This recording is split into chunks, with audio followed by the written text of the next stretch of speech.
Hello, everybody. Hi. I feel a little bit like Beavis and Butthead sitting on the couch. I guess you must be Beavis. You're definitely Butthead, so that works out. Hi, man. Hi, Manwich. Manwich is here again, everybody.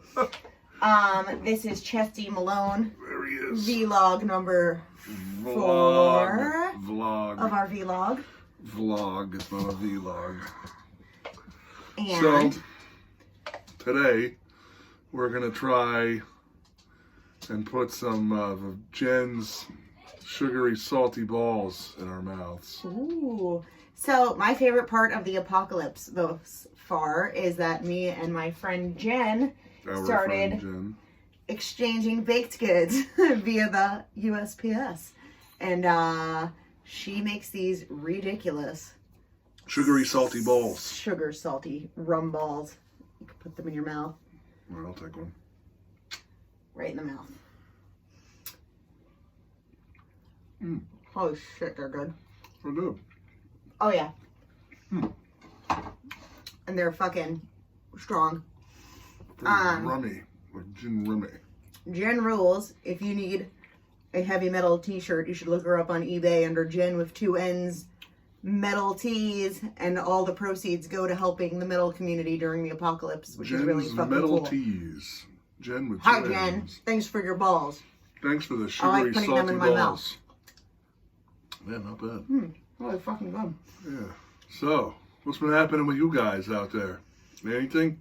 I don't think the phone answers me. Anything? Anybody doing anything interesting? I doubt it. What would you all be doing?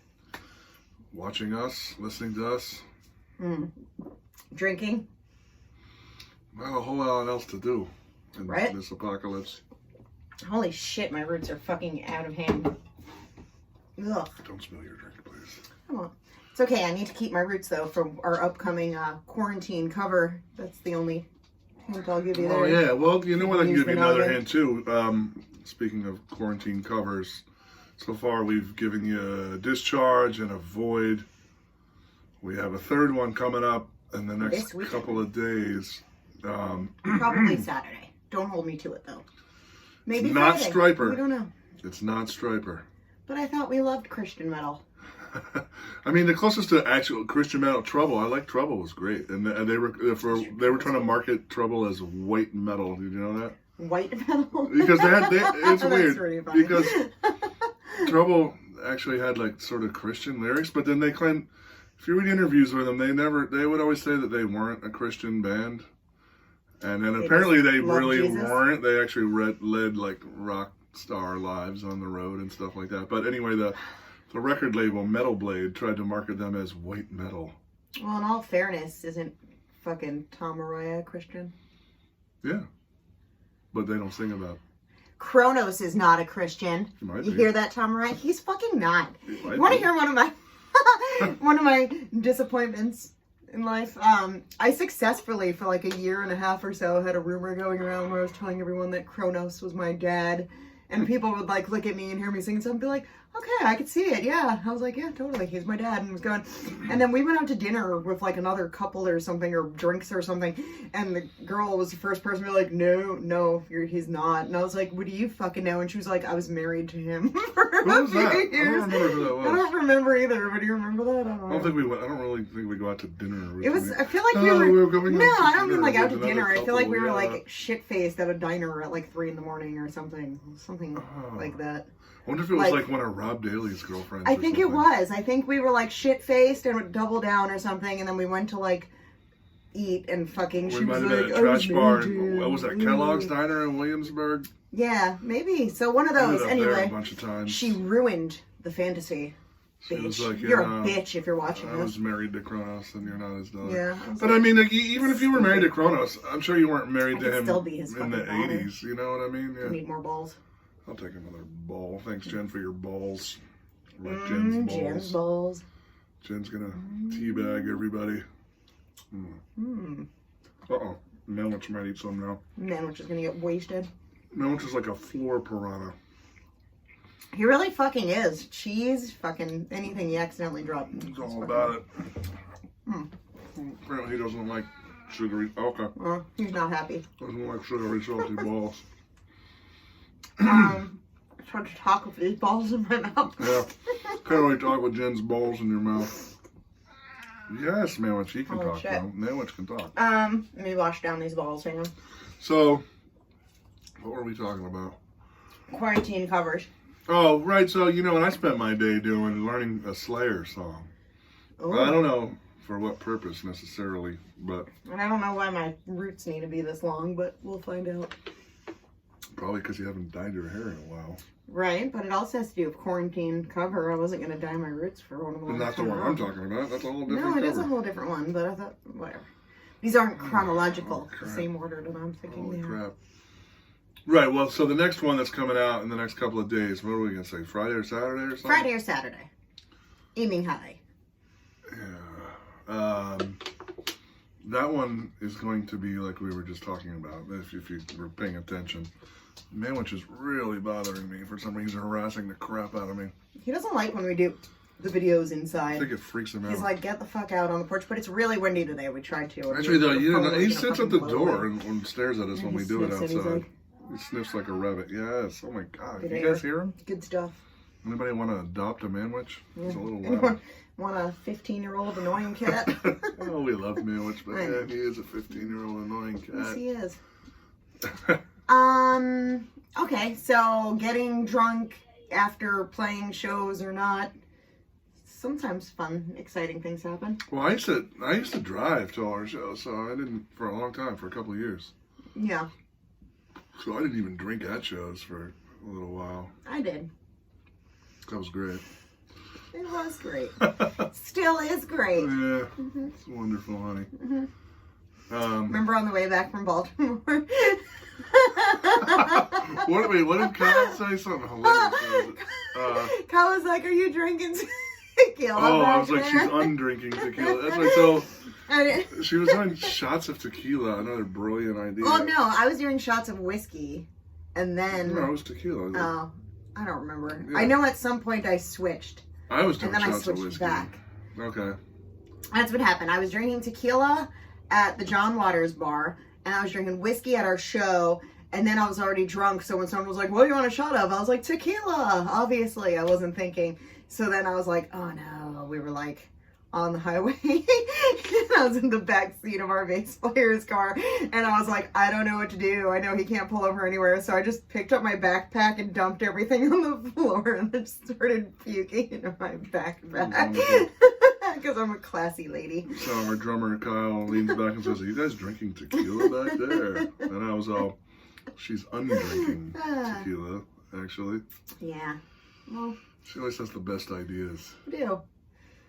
I mean, you didn't even ask John if he could pull over. You were just like, okay. I saw where we were. We were fucking on the highway. Where was he going to pull over? I mean, you could always just not puke. Right. Like, that's an option. Manwich agrees with me. If you guys heard, he said, Pew. there he is. There he is. Say hi to Manwich. Hi, Manwich. Hi, everybody. We talked about hanging out at that bar. That was a cool show. Baltimore's cool. I like Baltimore. I'd like to go back and spend some actual time going around Eating and crabs. exploring, eating crabs, not getting shot, Hopefully not getting crabs. not getting crabs. I don't want to get them. I just want to eat them. Yeah. Eating balls is never enough, kids. Stay in school. All these kids this year are so upset that they are not graduating, and I was like, I wasn't allowed to attend graduation. What the hell are you guys She so was a upset bad about? kid. Went to a bad kid school over a nuclear reactor or something. Yep. When 9/11 happened, I was like, we're all gonna die. There's missiles under here. I didn't. I'm still here. Anybody remember Bleecker Bobs in New York, the record store? They had one in LA and London also.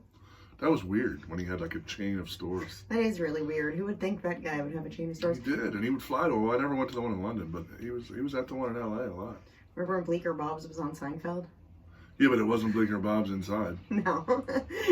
I like Oh. that they chose a real place to reference, though. Yeah. I don't know. So, yeah, all right. So I was like 14, maybe 15.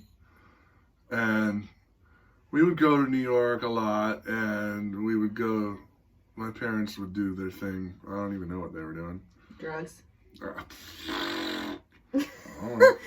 Well, I'm sure there was alcohol, at the very least. And my brother and I would go to shows, usually at like CBGB's, occasionally the Rock Hotel, or the Ritz was later on. That was when I would go to New York without my parents. So yeah. And then we would meet up with them later. So these were hardcore matinees that would be over at like 5 or 6 o'clock, right? So we'd meet up for dinner with the parents later. And one time my mother met me at Bleecker Bobs, because we were gonna, that's after the show, we wanted to go buy records. And I had a mohawk, being a 14 or 15-year-old punk rocker, hardcore guy. I mean, there weren't too many options for hairstyles. Shave it or mohawk. Shaved, short, or mohawk, I guess. I don't know. You don't want to be accused of being a metalhead. So Bob, if anyone remembers, Bob, I always thought Bob was cool. I mean, he was a dick, you can't deny it, but Bob was pretty cool at the same time. So we were in there, and he actually wasn't talking to us or anything. And then on the way out, after I made my purchases, wish I could remember what I bought. That would be cool to be like, oh, well, I bought that. And he yelled at my mom, yo, hey, whatever. And she turned around and he pointed at me and he goes, it's just a phase, don't worry, you'll grow out of it. Didn't happen. Here I am all these years later. I didn't grow out of it. No. Bob was wrong. He was wrong. But then also, okay, so this is where Bob was cool. So like 5 years later, yeah, maybe 6 or 7 years later, even, I don't know. If I was 14, maybe 6 years later, I was in LA, and I had a bunch of 7-inches from my old band with me, and Bob was at the store, and he recognized me, and I'd only brought like 20 records with me to LA, because I was just visiting, and he was like, he remembered me, and we talked, and I told him I was trying to get rid of my records, and he was like, all right, give me 30 of them, and I only had 20, so he took all of them. So That's cool. that was cool. And then he actually sent some back to New York. They were in the New York store. Can't say he was a total dickhead. I mean, he really kind of wasn't, you know what I mean? He also kind of was, but I witnessed him being a real asshole to his employees a couple times, too, but. Still a classically fantastic store to have shopped at. Oh yeah, great store. That's where we got our Johnny Thunders posters. Yeah, everyone likes to talk shit about Bleecker Bobs, but it was always a must. It was always on my list of places to go until they closed. I went there like the last couple nights too. Yeah. That's where I got this shirt. True story, I was there. You were home with Barry. Oh, you're right, I was home with Barry. I wasn't there. You know, he also didn't let me go to fucking Black Flag with him when I was pregnant. Black Flag. Well, Black Flag, but he still didn't let me go, and I'm still very mad about that. Well, she was about 8 months pregnant. Yeah, you were like 8 months pregnant with Barry. So what? It would have been punk as fuck to fucking break my water in the pit. At a Black Flag show in 2014. Yeah, Greg could have delivered it. He could have been the Godfather. That was a good show. It was kind of a good show, actually. Brandon Pertzborn on drums, who played drums for Suicidal Tendencies at the Misfits show that we went to 2 years ago. Oh, we could talk about that because it's the anniversary that of was going to yesterday, that show. I think, was the 2-year anniversary of Misfits. Was it PNC? Yeah, it was at PNC. We were talking about favorite shows in our fucking lives. That was definitely in my top 5. That whole show was fucking that was great. Amazing. That was really cool. It was so fucking And we good. got tickets. We had free tickets. We won from Revolver magazine. Yeah. On the floor. On the floor. And I got my camera in because I'm me and I don't follow rules. That was the strict no camera era, and we snuck them in her boots, and we were like, I was like, steel toe boots. We were like steel toe. The guy's like, all right. Oh, okay. But I remember that too. Before everyone was kind of giving us shit, like, because I kept saying, people kept asking me what tickets we had, and I kept saying we're not didn't buy any. And people were like, what the hell? What you're not going? And I was like, no, we're going. Yeah. You better buy tickets. And I was like, I'm not going to buy tickets. We don't really buy tickets for shows kind of ever. Something will happen. You know, I just kind of knew that. And that kind of happens all the time. And then we're lucky. It sold out right away. And I did the quote marks because half of them were bought by, whatever, scalpers, whatever you want to call them. Live Nation. Right. So then, 2 weeks before the show, or a week, I don't even remember. I think it was like 2 weeks. I happened to get the Revolver spam in my inbox, but luckily I always read the headline before I delete them, and we won on the floor. It was great. It was everyone was amazing. It was so cool seeing a band like Murphy's Law playing at fucking PNC to like 1,000. Well, it was super cool because to me, it actually had the vibe of a hardcore show, even though there was like 30,000 people there or whatever the heck. It did. Oh, thanks Iz and Bob Riley for picking us up. Yeah. Thanks, guys. Yeah. Everyone was great. Harley was great. He was fucking on his fucking game. He sounded awesome. That was my first time seeing Suicidal Tendencies, and they fucking blew me away. I always loved them. Okay, well, I was like 2. But I fucking loved it so much. Mike Muir cracked me the fuck up. I thought he was fucking I saw them, hilarious. actually, I saw Suicidal for the first time in September of '84. Yeah, I was 2. I called it. Dead on. 2 years old. Yeah. Yeah. I could have gone. I would have been all, fuck you. Give me your milk, bitch. Yeah. That would have been cool. Totally cool. Awesome. And I saw them again after How Well I Laugh Tomorrow came out. What was that, 88? Mm-hmm. Bork and I drove down to Philly. Bork. Yo. That was cool, too. That was a really good show. Rocky George at both shows, who's no longer in the band, obviously. I never went to see them because they were one of those bands I obviously wasn't around in the 80s to have gone to see them. But they were one of those bands where I was like, how could they be good now? Which is, I guess, a shitty attitude to have. It's not, because it was, for them, it was true. They weren't that good for a lot of the 90s. And I was like, I just don't see how it could be good. So that's why I was so blown away at that show, that they were just so fucking amazing. They were doing, I like a lot of funky music, so no one try to take this the wrong way. But when they were funkifying our songs for like a decade, they were doing that. Yeah. I'm not interested in seeing that. Obviously, it's screwed up. But so they fucking killed it. And then the Misfits were fucking amazing. It was fucking great. There were so many fucking, everybody likes to hate everything Glenn does, so I'm like, why did you even go? I don't understand. Everyone does. Well, hold on. Well, first of all, it sounded amazing. It was Murphy's really Law. good. Jimmy played the show to the 100 people that were down in the pit, basically, instead of the whole arena. That was great. It was great. And he was making fun of the kids with the devil locks and the makeup on and stuff. It was really funny. I wish I could remember what he said, but cool. It was really fucking funny. And then, the Misfits were great. Obviously, it was cool as hell. They were loud and they were sloppy. Yeah. And it was great. I got into an argument with a guy the next day that was trying to say that they were playing, it was tapes. I was like, because we taped ourselves playing extremely They played the tapes for them fucking up the songs. That makes sense. That makes a lot of sense. I don't think this guy somehow understood. I actually pointed that out, and that's when we ended the argument, because I was like, do you know there was a second guitar player? I don't think he realized that. Because he was like, I could hear Doyle wasn't playing the songs right. I was like, of course Doyle wasn't playing the songs right. It's Doyle. It wouldn't be Doyle and the Misfits if Doyle was playing the songs right. But there was the other guy in the back by the drums playing the songs. And I was like, he was also going on about how crappy the sound was. So I was like, you think that they had tapes to sound crappy? Right. And then they had the other guitar player. And then he goes, well, you will never convince me that they weren't playing the tapes. So I was like, okay. Well, I don't know why. I really don't do online arguing. Once in a while you find yourself you get stuck in the middle of one. Stupid that morons. Was dumb, obviously. Yeah, that was stupid. That didn't make sense. And then we had we have kids, if you didn't know, and our big little guy was really upset that he didn't get to go to the show. I told you not to tell him, and she told him, and he was really mad because he likes the Misfits. So it turned out the next day, Doyle was doing an in-store at I Need More. Rest in peace, Jimmy Webb. Yeah. But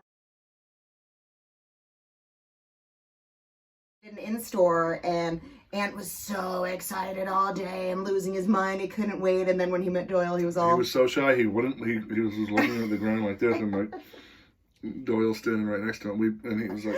And Doyle was so nice to him, too. But he was totally just like... This is Doyle and Alyssa, his girlfriend, they were both super nice. Barry was a hit with Doyle too. That was very cute. Stole his water bottle. Stole his makeup This covered in the water picture bottle. that hopefully she'll put in here, you can see Barry's grabbing it already, but we didn't notice until we left, and we were like, "What the fuck?" And It's then all covered it's in got white shit. makeup all over it. We're like, he stole Doyle's I was like, I water. hope Doyle doesn't have any yucky mouth diseases going on because Barry's drinking the shit out of that. Okay. Barry stole Doyle's water. Yeah. So they were both very nice to both the kids. Yeah. Well, Doyle's got a couple kids, obviously. So. Yeah. No way. Way. I know. I was doing sarcasm. Oh, okay. I think you should do it better. Hmm. It's a time for more of Jen's sugary, salty balls. Oh, hey. I found some. I think it is. Oh, Jen, your balls. Mm. Balls are so sugary, Jen. Not often will I make a friend on the internet and say, yes, I will gladly put your balls in my mouth. I don't think I've ever done that before. Mm-mm. Times are weird. Just you, Jen. Yeah, me too. Fuck that. So. I broke a string. I didn't bring two guitars, so I said Oh, at a Sammy to Town show? Biberman. We were playing at Manitoba's, and I had to change the string, obviously, because I just said I didn't bring a second guitar. Doofus. Which I had one. I don't know why I didn't bring it. And I was like, Biberman, say something. And his sister was there, so he goes, "Hi, Liz." For years, that was a catchphrase with Rob Daly and Sean. And "Hi, Liz." And then he just sat there. He said the one thing. He took, That was all he said. Say something. He goes, "Hi, Liz." And then You didn't say keep talking, in all fairness. You That's said true. say something, Took so me he quite took you really literally. Does Biberman watch these? Do you watch these, Biberman? He says he does. I guess we'll find out this time. We'll find out. I won't tell you that we're talking about you. We'll just have to wait and see. Right. No, I haven't told anybody. We actually have mentioned people we know a few times. Yep. You know. Uh-oh. Hi, Barry. Hi, Barry. Hey! Hi, guys. This is Barry. Hi, Barry. That was cute. Maybe I'll keep that in there. We talk about people we know once in a while, so Chris Moore's drumstick. Oh, yeah. For some reason we haven't lost this. We've had this for like It's because your 4 or kids like 5 smacking years. everything with it, including each other. Oh. Hi, Barry. Hi, Barry. So that was the first Sammy Jones show, from what I know about it. I wasn't there. Yeah, it was like 2001 Manitoba's. Oh, yeah, I definitely wasn't there. even I was late hanging out at 2000. Manitoba's, though, in 2001. And Dick Manitoba used to call her his favorite underage drinker. Even when she would say that she was 21 when she started going out with me, and he still said it. My favorite underage drinker. Because, yeah, it was just kind of my name. That's just I used who to I be cool. was. I used to for love most Manitoba's part. used to be a lot of fun going in Yeah. there in the early 2000s, and Dick would be there, and he would be like, "Hey," one time I went in there with Biberman, and there was nobody else in there, and Dick came in, and he goes, "Hey, you mokes." We were like, "Hey." I just thought that was funny. Hell of a story. Hey, A you hell of a story. mokes. Well, that's not the story I was going for, though. I was saying, since you said the first Sammy Jones show, I was going to talk about the first Chesty Malone show. Which was at the Continental, Yes. if I'm not mistaken. Yeah. Yes, it was. It was at the Continental. 2006. But I mean, that was a cool. I mean, that was right when CBGB's was closing, and then so was the Continental. Mm-hmm. If I were Trigger, well, they didn't close. They closed it as a music venue. Close. I would have kept I going counted that because as you're close. gonna obviously far eclipsed by CBGB's closing. Mm-hmm. Maybe he thought it would like help him Yeah, no. steal some of the thunder. Continental was weak when they got rid of the stage. Well, remember he would like kick out like punk rockers and stuff. I know. He wanted it to just be like a It was bro a bar. frat bar, yeah. Yeah. That's what it was. I went in there one time after they changed. Our first few shows, though, we only kind of played at good places. Which Actually, is cool I because used of to our like the reputation. Continental. I love the Continental. That was another place that everyone likes to talk shit about. Ugh, No, fuck the Continental was great. Trigger was just a fucking asshole. Yeah, but Trigger's Continental okay. Trigger's not okay. It's okay. Trigger sucks. I have many stories throughout history of Trigger sucking. Yeah, but he was another one of these dudes like Bleecker Bob, where he was actually all right. But I mean, No, I had a couple. he was good more or stories. less not all right. But agree to disagree. I'm friends with him on Facebook, so maybe Does he he'll still watch wear this the and get stupid mad. hat? You know what? I don't know that for sure, but I saw him in one of the last If days. you know Trigger, you know about the stupid hat. Like the Vietnamese hat. Yeah. You know. One of the last days of Hogs and Heifers, which was like 2015. Mm-hmm. He was walking by on the other side of the street, and I yelled his name, and he came over and said hello, and he was wearing it. He was wearing it, just walking down the street. So. It's so fucking weird. I'm gonna get a beer. Ah. Okay. Pause. Oh, so yeah, I always liked the Continental. They had that cool green room downstairs that always smelled like sewage because it was right next to the bathrooms that were somehow always overflowing. Mm-hmm. Always. Always. Literally always. Occasionally you'd go in and at first it would be dry on the floor. No. It never was dry. No, once or twice, but usually never. I don't understand why they could never fix the fucking pipes, and then I also don't know how they, passed health inspections with the pipes always being, it was always wet down there. Like, that's what she said. That's a good one, actually. Yeah. Usually I would wear, like, for years, my signature shoe go-to was the Doc Marten low tops, and I usually wore those. And once I made the mistake of wearing Converse. I used to wear the old black Chucks low tops, and you don't want to be wearing those. So yeah, the Continental. I had a lot of fun playing shows there. Me too. Over the years, I played a lot there, and I've always fucking loved it. Beers were too much money, and that shot special was fantastic. Yeah, but I never. Yeah. If you were me, it was fantastic.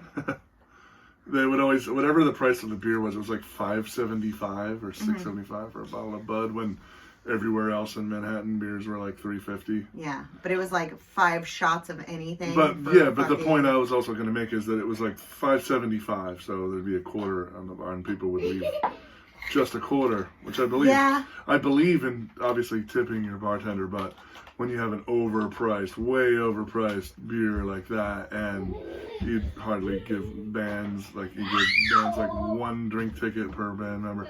Yeah. So people would just leave a quarter, and so the bartenders would like just whip quarters around. There'd just be quarters flying around the bar all the time. I was unfairly hit with them a few times, even though I was not a quarter leaver. I think we got like 1, maybe 2 drink tickets per band member. I don't remember. And so for my drink ticket or 2, I would tip like $2 or $3 each in hopes that the bartenders would be like, oh yeah, this guy isn't a dick. Because once I started having to buy them subsequently, after I spent my drink tickets, I would leave a quarter too. I mean, beers were, like I said, everywhere else in Manhattan, beers were like $3.50 for a Budweiser. At that place, it was like $5.75 or $6.75. Yeah. I hear you. CBGB's was the same way. Yeah. But the Continental was no CBGB's. I liked it, obviously, as I said. But so, yeah, we played there a couple times. We also played CBGB's once. One of our first, 3 shows was there. So. Well, I don't want to do it. You don't? No. You suck. It's a really good story. I don't know why we'll save that one for another episode. Tell them you want to hear that story. Yeah, let us know if you want to hear the CBGB story. You do. I don't know why he won't just let me tell it. It's fucking hilarious. If you guys want to hear it, we'll tell you. You're just not any fun. See what I put up with him, buddy? He's got a no fun tattoo here, and it's not ironic. That's one of those ironic. It's not ironic at all. It's not. They call me the king of fun, actually. Now that's an ironic name. Mm-hmm.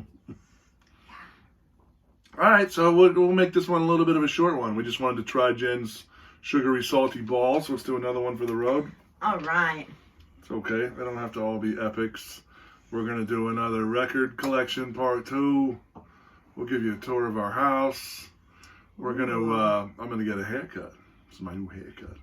Oh, and we might take you on a tour of Anthony's childhood neighborhood where a lot of punk things happened. Mm-hmm. Why'd I take a bite before I started talking? I don't know. You obviously know. Okay. Well, that's it. That was Chesty Malone V-LOG 4 in the fucking bag. Vlog. And you know what I'm about to say, kids. Eat shiz. Eat it.